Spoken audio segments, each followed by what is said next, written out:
Puedo preguntarle rápidamente por estos 10 puntos que están aquí mencionados para que de pronto los pueda tocar o explicar brevemente para quienes están conectados hasta ahora o para quienes verán de pronto esto más adelante. Por favor. Que me parece súper importante para que todos lo tengan en cuenta. Como le decíamos, pues este manifiesto por una educación segura, entonces tiene 10 puntos. Entonces arrancaría por este que es el primero y es: la educación presencial es vital, regreso seguro a clases. Que eso fue lo que nos llevó a la política y es justamente el cansancio de los efectos de la pandemia y cómo se incrementaron las brechas en el sector educativo entre las zonas urbanas, las zonas rurales, entre los colegios oficiales y los privados, porque la educación pasó a ser virtual no por una decisión, sino por una obligación.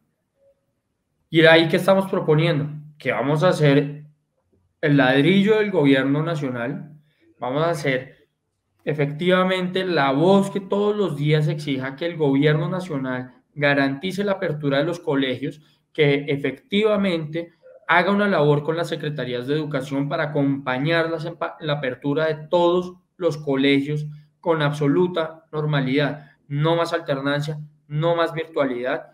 Ya estamos en el año 2022, hemos cumplido 24 meses de la pandemia y es momento de que el 100% de los colegios estén abiertos. Y hoy en día eso no sucede. Nosotros creíamos que esa iba a ser una discusión solo del 2021 y estamos muy agradecidos que ya por fin habíamos logrado una primera victoria ahí, pero infortunadamente no. Hoy en día todavía hay ciertos colegios que no han abierto, algunas secretarías de educación que no han tomado la decisión absoluta de abrir el 100% de las instituciones educativas y ahí tenemos que ponerle un ojo o un foco importante. Y un segundo tema que va de la mano del regreso seguro es que tenemos que dignificar las aulas, tenemos que generar también condiciones óptimas para que los estudiantes puedan estudiar, pero también para que los docentes puedan trabajar.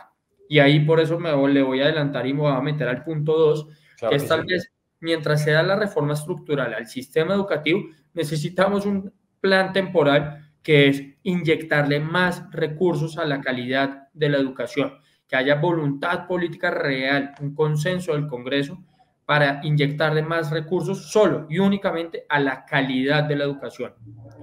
¿Y de dónde van a salir esos recursos? No de los bolsillos de nosotros los contribuyentes a través de más impuestos, sino a través de un fondo que hoy en día tiene el Estado, que es el Sistema General de Regalías, en donde hay 16 billones de pesos que no se están ejecutando. Una inejecución, una ineficiencia de 16 billones de pesos. Eso es demasiado dinero. Vamos a hacer el 20 de julio, vamos a presentar un acto legislativo, o es decir, una reforma a la Constitución, para que esos 16 billones, vamos a tomar una partida de 10 billones de pesos para redistribuirlos al sector educación.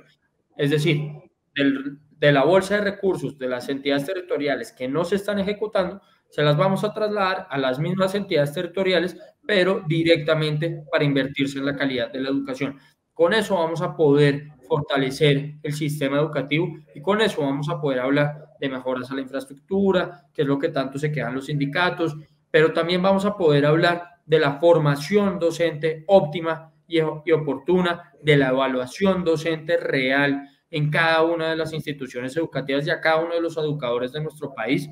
Y también vamos a poder hablar de cómo generar estrategias de permanencia y de graduación de los estudiantes que hoy en día están en la educación. Entonces, me va a pasar para el tercero y es fortalecer, que también me parece súper importante, además, que sale aquí: fortalecer habilidades socioemocionales y salud mental. Ese es un tema fundamental y es lo que muchas personas hemos insistido dentro del sistema educativo y es que hoy en día la educación se concentró en el hacer y olvidó de lado el ser. Y hoy en día el sistema educativo tenemos que volverlo a alinear, porque el primer punto o la prioridad real del sistema educativo tienen que ser los estudiantes, tiene que ser el ser humano. Y para lograr eso necesitamos dos cosas. Uno, una habilitación legal para que en todas las instituciones educativas la prioridad sean las habilidades socioemocionales. Y dos, una presión política y un control político serio y decidido al gobierno nacional para que implemente y contrate más orientadores para lograr tratamientos de la salud mental dentro de las instituciones educativas, un plan y un programa decidido en habilidades socioemocionales y tres, la implementación segura y oportuna de la educación sexual desde la primera infancia. No le mamemos más gallo a la educación sexual y todos los escándalos que hemos tenido en los últimos días nos lo demuestran.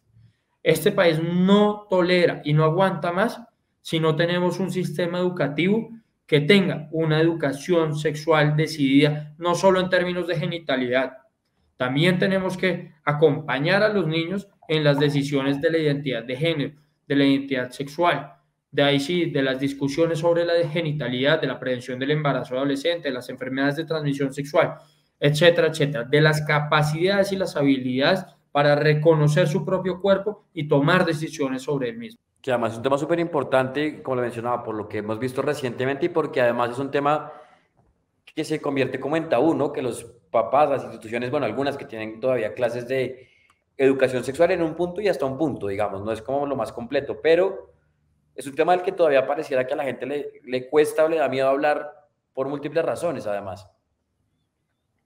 Y le cuesta hablar porque infortunadamente no podemos decirle a las cosas por su nombre, la tenemos un montón de sinónimos a los órganos sexuales, la cosita, el bananito, el no sé qué cosas. Tenemos que hablar las cosas como son, los órganos genitales son pipí, cuca, tetas, lo que sea. Tenemos que perder ese temor. Y los órganos sexuales y los seres humanos somos organismos sexuales. Y así mismo tenemos que hablarlo. Y tenemos que hablar de la homosexualidad, de la heterosexualidad, de la transexualidad, etcétera, etcétera, etcétera. Tenemos que poner esa discusión y tenemos que dar las herramientas a los niños y a las niñas para que tomen decisiones sobre su propio cuerpo, para que decidan efectivamente cómo se identifican. Y no estamos hablando de que vamos a homosexualizar a la sociedad y no sé qué cosas, sino que estamos hablando que tenemos que brindar información válida, veraz, de calidad a cada una de las personas que están dentro del sistema educativo para que puedan tomar decisiones. Y eso no incluye solo a los estudiantes, también incluye a las familias, por lo que usted decía, Santiago. Y es porque a las familias les da temor hablar de esto, no acompañan normalmente a sus hijos, no acompañan normalmente a los estudiantes en esta labor de reconocimiento a medida que uno va creciendo, pues entonces le trasladan eso al sistema educativo. Pero vengan, señoras y señores, las familias también son también son parte de las decisiones sexuales. Y entonces también toca hacer un trabajo con las familias. Entonces, ¿qué tenemos que hacer? Y ahí presionar al gobierno nacional para que trabaje de la mano con las instituciones educativas, con las familias y en términos generales con la sociedad, para que perdamos el temor de hablar de las cosas y podamos efectivamente sacar del tapete a la educación sexual. Así es, pues esa hace parte entonces del tercer punto. El cuarto punto de este manifiesto por la educación, por una educación segura, habla sobre entornos escolares seguros, en el que menciona además y dice no más hurtos cerca a las instituciones educativas. Y ese es uno de los efectos que nos ha dejado el retorno a la presencialidad. Así como hay cosas muy positivas, también hay cosas negativas. Y es que hoy en día los centros escolares las cercanías a los centros escolares están volviendo las zonas más inseguras de la ciudad. Por esa razón, trabajaremos diariamente para presionar a la Alcaldía Mayor de Bogotá para que priorice a las instituciones educativas con vigilancia oportuna entre la policía, la sociedad y las entidades y los centros educativos para que logremos garantizar la seguridad cerca a estas instituciones. Eso es una labor por parte del control político que ejerceremos para que efectivamente la Alcaldía Mayor de Bogotá nos apoye no solo a nosotros, no es por un tema político, no es un tema de los colores, es un tema del beneficio de cada uno de los estudiantes y las familias que hoy en día volvieron y confiaron en el sistema educativo de manera presencial.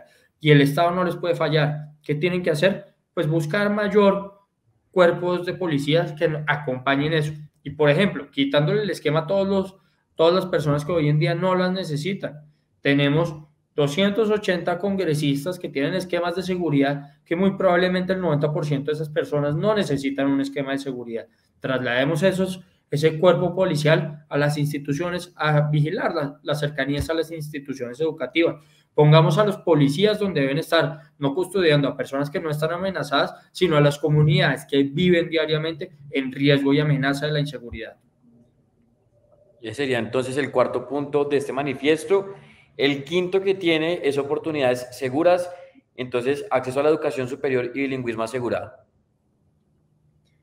Que ese es un tema el acceso a la educación superior va de la mano de la reforma estructural al sistema educativo, porque hoy en día solo el 49.5% de los jóvenes que se están graduando de un colegio van a ingresar a la educación superior. Y ahí que tenemos que generar, fomentar el acceso a la educación superior a través de qué? De una educación pública fortalecida, mejorada, competitiva, pero también de la habilitación y una reforma al ICETEX que permita que los jóvenes puedan acceder más fácilmente, no a créditos, sino a apoyos financieros. Apoyos financieros a través de lo que se conoce como el pago contingente al ingreso, y eso es un mecanismo de pago de apoyo, de contribución mejor al Estado, que una vez uno se logra graduar de la universidad e ingresa a su primer trabajo, va a contribuir con un pequeño porcentaje de su salario durante un tiempo determinado. Es decir, uno no se endeuda sin saber y sin tener claridad específica del tiempo que va a durar endeudado, sino que uno ya sabe que va a tener que trasladar un porcentaje específico de su salario durante el tiempo fijo. Entonces, yo ya sé que si me salgo a ganar 600.000 pesos o 10 millones de pesos, pues el 8% de mi salario va a ser la contribución directa al Estado del apoyo financiero que recibí durante mi universidad. Y el tema del bilingüismo, y ahí vuelvo y conecto con el segundo punto, que es los mayores recursos. Porque hoy en día el 73% de los colegios de Bogotá no tiene malo, sino tiene pésimo nivel de inglés. Y ahí que tenemos que trabajar en darle mayores recursos a la Secretaría de Educación de Bogotá, digamos, o a la entidad territorial de Bogotá y a todas las entidades territoriales para que inviertan en un plan y un programa de bilingüismo asegurado, no para los docentes que hoy en día dictan inglés, sino para todos los docentes públicos que tiene la ciudad, que son cerca de 33.000 personas. Y ahí es un trabajo que nos toca hacer a través, como lo hemos propuesto nosotros, es que creemos que se puede hacer a través del programa Todos Aprender, el PTA, que es tal vez el programa más exitoso en términos de calidad docente que ha tenido el país en los últimos 30 años, y es que son docentes que ayudan a formar a otros docentes. Entonces, llevemos profesores de inglés a formar a los otros profesores de las otras áreas básicas del conocimiento, de tal manera que podamos mejorar el nivel de bilingüismo de todas las instituciones educativas, para que independientemente si un docente dicta matemáticas, español, español sí, perdón, saquémoslo de la ecuación, matemáticas, ciencias, biología, etcétera, pueda dictar su clase en inglés. Y ese es el sueño que tenemos y esos son los recursos adicionales que vamos a buscar para volver el sistema educativo bogotano que sea bilingüe y de calidad para todos nosotros, de tal manera que la gente efectivamente pueda ingresar también a la educación superior, porque muchas veces el no tener una segunda lengua está generando que no se puedan graduar de la educación superior o que ni siquiera puedan ingresar. Así es, y está este sexto punto que creo que también hace parte de un tema que también, por eso después digamos que ha sonado también bastante, y es el tema de la movilidad escolar segura, y en el que además dice estudiantes sin desperdiciar horas en transporte. Pues ahí fíjese que la alcaldesa decía en una entrevista de radio hoy o ayer, no recuerdo ya, Sí. que más o menos es su decisión, como dice la alcaldesa siempre, ¿no? Que es culpa de las familias el hecho de elegir colegios que queden a más de 2 horas de sus hogares. Pues no, señores, eso no es culpa de las familias, es culpa de Bogotá, que no tiene un plan organizado para garantizar durante las horas pico de ingreso y salida de los colegios unas rutas, unos carriles especiales para las rutas escolares. Entonces, hay un carril preferencial en la autopista que inicia en la 175 y los colegios quedan en la 230 mal contado. El colegio más lejano queda en la 230. Entonces, en realidad, no están garantizando eso, porque es que el trancón no es de la 185 a la 230, el trancón es desde la 147 hasta la 185. Entonces, si vamos a hablar de un plan de verdad de movilidad escolar, pues la alcaldía mayor de Bogotá la presionaremos todos los días, incansablemente, hasta que hagan un carril especial para las rutas escolares en las mañanas que permitan que los estudiantes lleguen efectivamente sin desperdiciar 191 horas al año en un trancón. Y un segundo tema, y es que vamos a buscar una tarifa diferencial en el transporte público para los estudiantes y los docentes, subsidiada por el gobierno nacional a través del Fondo de Estabilización al Transporte, que vamos a buscar que unos recursos adicionales del gobierno nacional se trasladen a Bogotá para que permitan haber una tarifa diferencial en el transporte público. Así es, porque es increíble ese tipo de, ¿no? de respuestas que va muy ligada y es de la misma creadora, por supuesto, de cuando surgió el tema del pico y placa, entonces, pues, más o menos es Venda su carro. responsabilidad y nos venda el carro y responsabilidad, o sea, más o menos lo que pasa en la ciudad, responsabilidad netamente nuestra, los ciudadanos, y quienes están en el poder y quienes deberían estar también haciendo algo y trabajando por la ciudad, se lavan las manos, conmigo no es, allá ustedes verán qué hacen, y es más o menos también la respuesta que uno ve, ¿no? Cuando ve este tipo de declaraciones con el pico y placa, como la que vimos ayer, con este tema de para qué los matriculan en colegios lejos. Literalmente. Y eso es lo que nos tiene mamados, la verdad. Por eso es que la gente deja de confiar en los políticos, porque la elegimos para representarnos y dar ese tipo de respuestas. Que el tema de los huecos de Bogotá es un tema de los rines de lujo. El tema del pico y placa, pues venda el carro maestro. Y ahora el tema de los niños, pues entonces, ¿qué hacemos? ¿Vendemos los niños? No, no Sí, jodas. sí, sí, sí. De verdad, estamos cansados de que todo sea echarle la culpa a otro y nadie asuma la responsabilidad real de sus actos. Así es, que creo lo más importante y por eso cuando el gobierno, cuando el Congreso se refresca, cuando las entidades se refrescan, y meto aquí antes de seguir rápidamente con los puntos, creo que eso se permite cuando la gente que está apasionada realmente por hacer cambios, que quiere trabajar por esta ciudad, por este país de verdad, y se aspira a esos cargos es para eso, para renovar y para que se puedan empezar, no a ver resultados, y hay gente que realmente quiere trabajar, que no va a calentar la silla en el Congreso, que no va simplemente a hacer lobby, que no va a dormir en las sesiones en las plenarias, que no, o sea, gente que realmente pues quiere trabajar y quiere apostarle a un cambio, en este caso de la ciudad, pero también del país, de la gente, y que realmente la gente, como también lo ha dicho Diego, es que pueda recobrar la confianza en los políticos, en las instituciones y en este país, que volvamos a creer y a tener fe, pues de que esto de alguna manera va a tener nuevamente como una salida y como solución a todo lo que estamos viendo. Y esa es la propuesta también que nosotros le tenemos a la ciudadanía, y es más que una propuesta, es un compromiso serio y real.